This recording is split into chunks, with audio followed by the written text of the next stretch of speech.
त्यो रात आउनुभयो ठगलपुरी पूजा ठिकै भइयो अनि दसैँ आयो के किन्नु भन्ने पनि थाहा नै हो के गर्ने किन्नु जानु पर्दैन अब के गर्ने दसैँ आयो ठिकै छ होइन काम विशेषले भयो हिजो बेलुका राति आइयो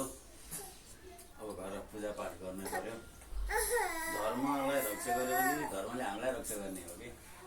अब पूजापाठ पनि सक्यो म पनि आयो के भन्नु के मनमा लागेको छ अब किन्नु जानु पर्यो लुगा लत्ती किन्नु जानु पर्यो अघि खानेकुरा किन्नै पर्यो दसैँ आयो है ठिक छ अब यो एकदमै हुन त हो हिजो बेलुका राति आइपुगेँ थाकेको शरीर केही कुरै गर्न मन लागेन खाना खुवायो सुतिहालेँ अब बिहान गरी पूजा गर्दै ठिकै भयो यस्तै त हो अब के भन्नु छ भन नि त अब के भनौँ अब दसैँको बेला झमझमको बेला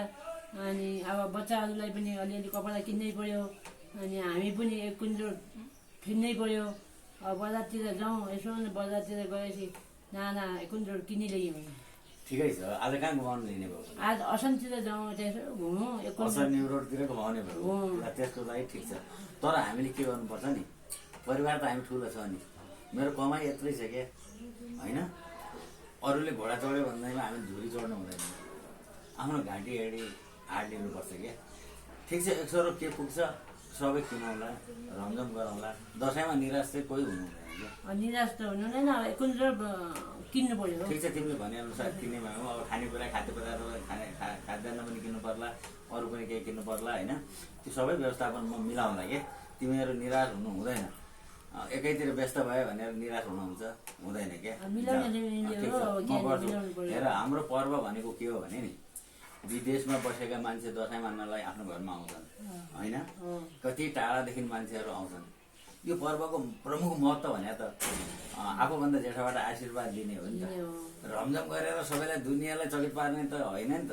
त्यस्तो त नाइ कुनसँग किन्नु हो त्यही त मैले भन्न खोजेको सभ्य शिक्षित तरिकाले मनाउँ के दसैँ तिहार आफ्नो गच्छेले जे भ्याइन्छ नि त्यही अनुसार चाहिँ हामीले मनाउनु पर्छ के पल्लो घरकाले यस्तो गरे पल्लो घरकाले यस्तो गरे हाम्रो चाहिँ तपाईँले गर्नु भएन भनेर तिमीहरूले नसोच्दिनु मेरो गच्छे अनुसार जे छ मैले घरको परिवारलाई सन्तोष बनाउने काम मेरो काम हो म गरिहाल्छु के त्यस्तो केही मान्नु पर्दैन आज हामी जानुपर्छ जसलाई जे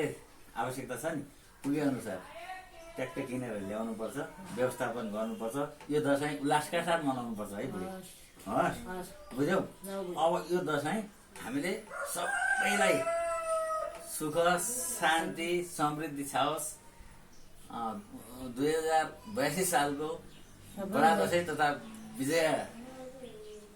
शुभ दीपावलीको उपलक्ष्यमा हार्दिक हार्दिक हार्दिक मङ्गलमय शुभकामना सहित सबैले खुसी साथ मनाउनु होला भन्ने